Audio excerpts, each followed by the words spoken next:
Mga kritiko ng 2025 national budget hinamon na magharap ng kaso.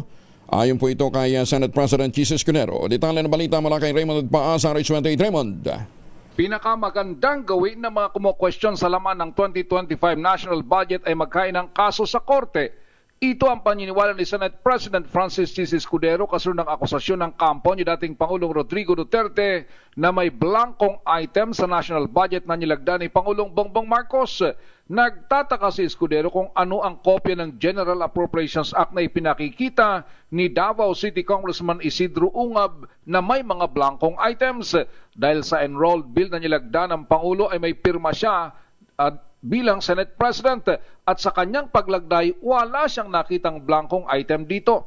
Sabi ni Escudero, dating chairman ng House Committee on Appropriations si Congressman Ungab, kaya't dapat alam niya na hindi makalulusot ang mga blankong items dahil ibig sabihin nito ay hindi popondohan ng Department of Budget and Management.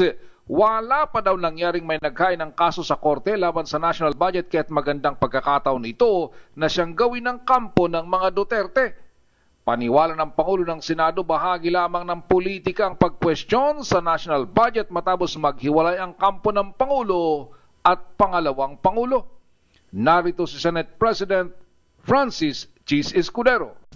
Ang palapit ng eleksyon, ang kulay politika ay masyadong matingkad sa ngayon at siguro sa mga susunod na araw, huwag na tayong magulat sa mga dagdag pang mga kwento, atake o pagpuna tulad nito.